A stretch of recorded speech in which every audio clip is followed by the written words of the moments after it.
विटा शहर म्हणजे शिक्षणाचे माहेरघर. खानापूर तालुक्यातील व सांगली सातारा जिल्ह्यातील अनेक विद्यार्थी व विद्यार्थिनी शालेय शिक्षण, हायस्कूल व कॉलेजसाठी विटा आगार डेपोच्या बसने येत असतात. कॉलेज व हायस्कूलची व क्लासेसची वेळ होईपर्यंत हे सर्व विद्यार्थी विद्यार्थिनी विटा बस स्थानकातील बाकावर बसून राहतात. याच वेळात कधी कधी बस स्थानकाच्या पाठीमागे असणाऱ्या छोट्याशा बोळातून विटा बस स्थानकात व शाळा व कॉलेजला लवकर पोहोचण्यासाठी मार्ग असल्याने सर्व प्रवासी तसेच विद्यार्थी विद्यार्थिनी ये जा करत असतात. या बोळात सुद्धा काही विनाकारण फिरणाऱ्या हुल्लडबाजींची संख्या वाढली होती.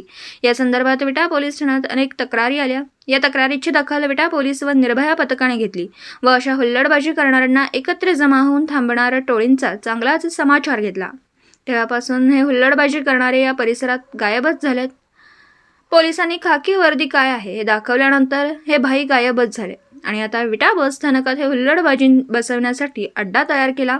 पण तिथे सुद्धा विटा पोलीस व निर्भया पथकाची नियुक्ती टीम सज्ज व जनजागृती विटा उपविभागीय पोलीस अधिकारी श्रीमती पद्मा कदम मॅडम यांच्या आदेशानुसार विटा पोलीस ठाण्याचे पोलीस निरीक्षक संतोष डोके साहेब यांच्या मार्गदर्शनाखाली ठेवली आहे.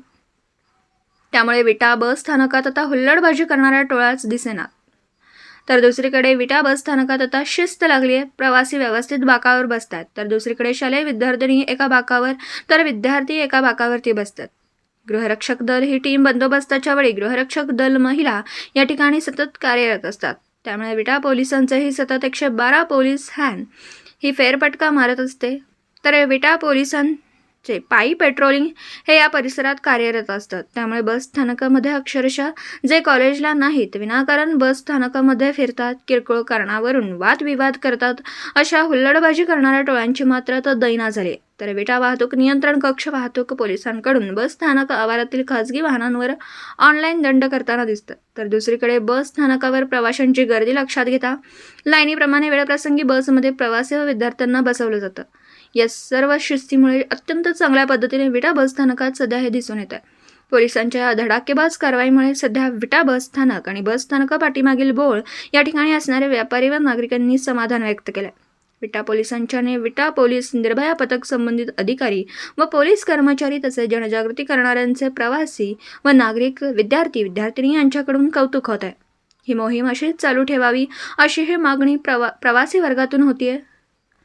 विटा प्रतिनिधी शिराज भैया शिकलगार विटा. हुल्लडबाजी करत होते ना पोरं, ते सगळे पूर्णपणे बंद झाले.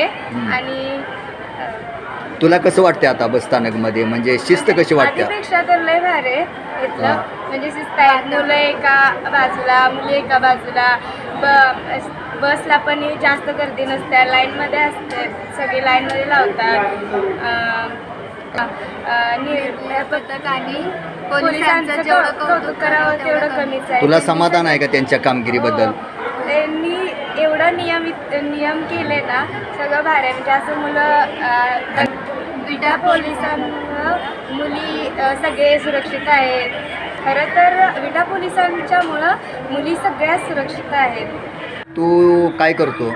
कॉलेजला आहे. बरं, आता विटा बस स्थानकमध्ये तुला काय बदल दिसतो, याबद्दल तू काय सांगशील? विटा बस स्थानकामध्ये अगोदर खूप गर्दी असायची, म्हणजे बाहेरची पोरं वगैरे येऊन बसायचे वगैरे. आता म्हणायला गेलं तर कसं एका साईडला मुली बसतात, एका साईडला मुलं बसतात. त्याच्यामुळे ती शिस्त बऱ्यापैकी चांगली लागलेली आहे आपल्या विटा बस स्थानकाला.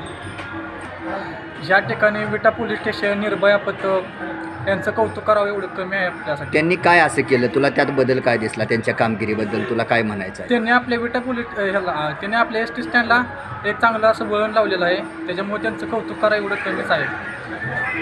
एक चांगली जनजागृती एक आहे. आणखीन एक विशेष म्हणजे आपल्या वस्तीला जी चढताना जी गर्दी असते, ते निर्भया पथकातले लोक काय असतील ते कॉन्स्टेबल, हवालदार, ते एका लाईनीप्रमाणे विद्यार्थ्यांना, विद्यार्थिनींना, माणसांना बसमध्ये बसवतात. पहिल्यांदा त्यांची शिस्त लावली पोलिसांबरोबर. तुम्हाला कसं वाटते बस स्थानकमध्ये, काय सांगाल तुम्ही? चांगला आहे बस स्थानक, व्यवस्थित आहे, व्यवस्था चांगली आहे पोलिसांची. बस स्थानकाचे अधिकारी, पोलीस प्रशासन अधिकारी यांनी खरंच खूप चांगलं काम केलेलं आहे यांनी. दिवसभरातील घडामोडींचा आढावा घेण्यासाठी पाहत रहा N24 मराठी न्यूज.